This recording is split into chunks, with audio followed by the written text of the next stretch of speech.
birthday, Ate Kayla. Wish ko sa'yo good health. At maging consistent lang tayo pagdating sa Panginoon. Alam mo bang ikaw isa ka sa pinakamapalad na nilalang dito sa lupa kasi may tatay kang pastor, may nanay kang maganda at mabait. Siyempre supportive din niya sa pamilya. Alam naman namin nung bata ka pa, puno ka na talaga ka ng salita at pagmamahal ng Panginoon dahil yan sa iyong mga magulang. Pagdating naman sa maturity, level up lang ng konti, kapatid.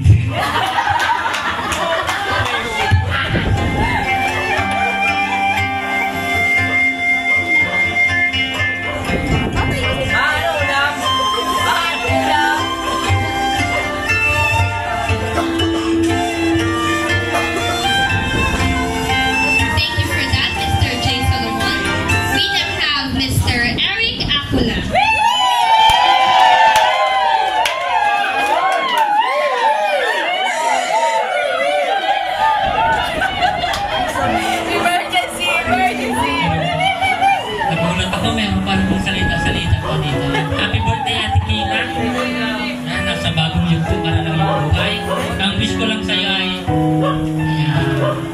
patuloy lang sa pag-ibig. Bakit lang? Ang wish ko lang sa'yo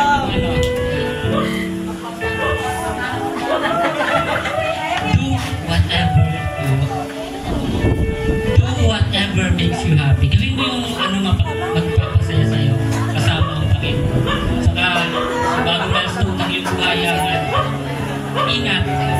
Mas madami ng temptation.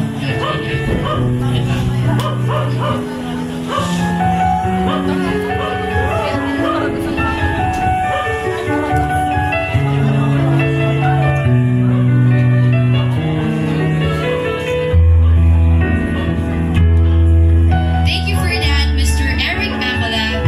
Now, moving on to one of our closest person, Mr. Art Anson Vilao.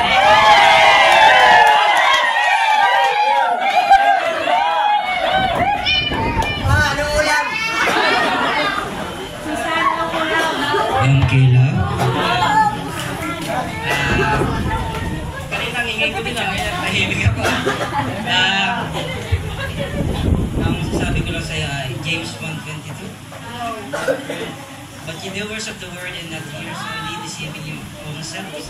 Na sa buhay mo at sa buhay natin, napakahalaga ng pakikinig. Napakahalaga ng pakikinig sa magulang, sa salita ng Panginoon na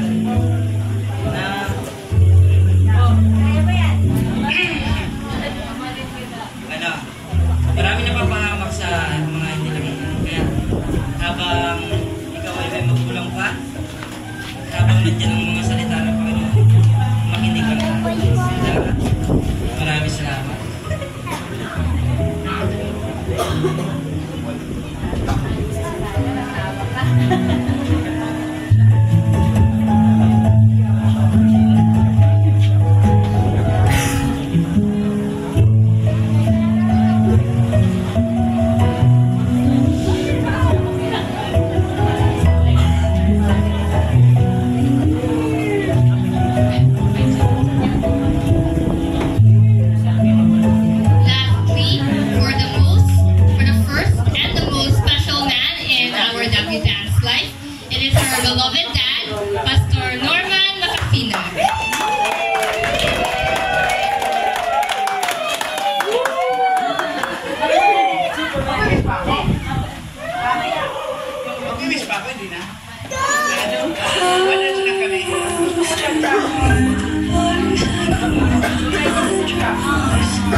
Thank you.